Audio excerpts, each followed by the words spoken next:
নমস্কার দর্শক বন্ধুরা, রে স্পোর্টসের পর্দায় আপনাদের সকলকে স্বাগত জানাই। এই মুহূর্তে আমরা দাঁড়িয়ে রয়েছি গোয়ার ফতোরদা স্টেডিয়ামে। কিছু ঘন্টা পরে কিন্তু শুরু হবে কলকাতা ডার্বি এবং এই ডার্বিকে ঘিরে বাংলার ফুটবল প্রেমীদের মধ্যে তো একটা উত্তেজনা রয়েছে, কিন্তু যেইটা সবথেকে বড় চিন্তার কারণ সেটা কিন্তু গোয়ার আবহাওয়া। আপনারা এই মুহূর্তে দেখতে পাচ্ছেন আমরা যখন ফতোরদা স্টেডিয়ামে দাঁড়িয়ে রয়েছি সেখানে বৃষ্টির কিন্তু একটা আবহাওয়া রয়েছে, মেঘলা আকাশ রয়েছে, কিন্তু এই মাঠের যা কন্ডিশন আমরা সুপার কাপে দেখছিলাম বেশ কয়েকবার ইস্টবেঙ্গল হেড কোচ অস্কার বুজন তিনি মাঠ নিয়ে অনেকবার অনেক রকম কথা বলেছিলেন যে মাঠ নিয়ে খুব একটা খুশি নন, মাঠের কোয়ালিটি নিয়ে খুব একটা খুশি নন তিনি।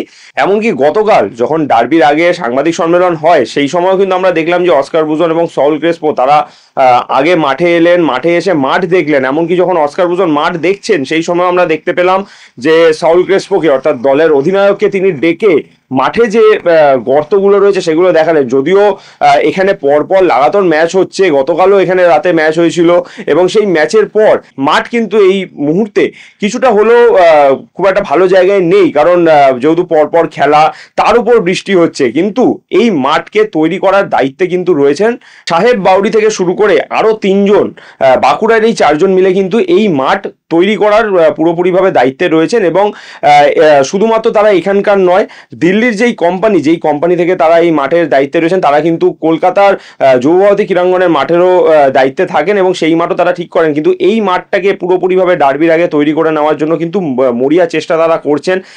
দিনে 16 ঘন্টা করে তারা কাজ করছেন, এমনকি আপনারা দেখতে পাবেন আমার পেছন দিকেই তারা কাজও করছেন। এমনকি এখানে যে বৃষ্টি হচ্ছে, কিছুক্ষণ আগেও এখানে কিন্তু মুষলধারে বৃষ্টি হয়ে গেল এবং সেই বৃষ্টির পরও তারা কিন্তু রেনকোট গায়ে চাপিয়ে মরিয়া চেষ্টা করছেন এই মাঠটাকে যাতে কলকাতা ডার্বির আগে তৈরি করে রাখা যায়। তবে তাদের সঙ্গে আমরা যখন কথা বলে নিয়েছিলাম তারা কিন্তু একটা কথা বলেছেন যে এই মাঠটাতে যথেষ্ট ভালো সিস্টেম রয়েছে, জল বের করার ড্রেনেজ সিস্টেম ভালো, এবং সেই পাশাপাশি যদি বৃষ্টি আর না হয় তাহলে কিন্তু ডার্বিটা ভালোভাবে হবে। কিন্তু এখানের যা আবহাওয়া আমরা দেখতে পাচ্ছি, গোয়ার আবহাওয়া যবে থেকে আমরা গোয়াতে এসেছি তবে থেকেই দেখতে পাচ্ছি যে প্রায় দফায় দফায় বৃষ্টি হচ্ছে। এমনকি কিছুক্ষণ আগেও যেটা আপনাদেরকে বললাম যে বৃষ্টি হয়ে গেল এবং তার ফলে মাঠ যে তৈরি করতে তাদের কিছুটা হলেও খাটনি করতে হচ্ছে সেটা ঠিক, কিন্তু তারা এটুখানি বিশ্বাসী যে যদি খেলার সময় বৃষ্টিটা না হয় তাহলে কিন্তু মাঠ যথেষ্ট ভালো কন্ডিশনে থাকবে। এছাড়াও জল তাড়াতাড়ি বের করে নেওয়ার জন্য তাদের ড্রেনেজ সিস্টেম যেরকম ভাবে ভালো, ঠিক তাদের কাছেই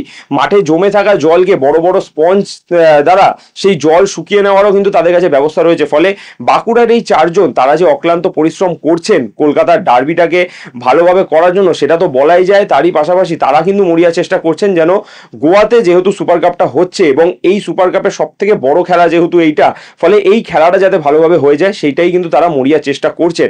চলুন এক নজরে রে স্পোর্টসের পর্দায় ঘুরে দেখে নেওয়া যাক এই মুহূর্তে ফতোরদা স্টেডিয়ামের মাঠ কোন কন্ডিশনে রয়েছে।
ফতোরদা স্টেডিয়াম থেকে সায়ন দে, রে স্পোর্টস।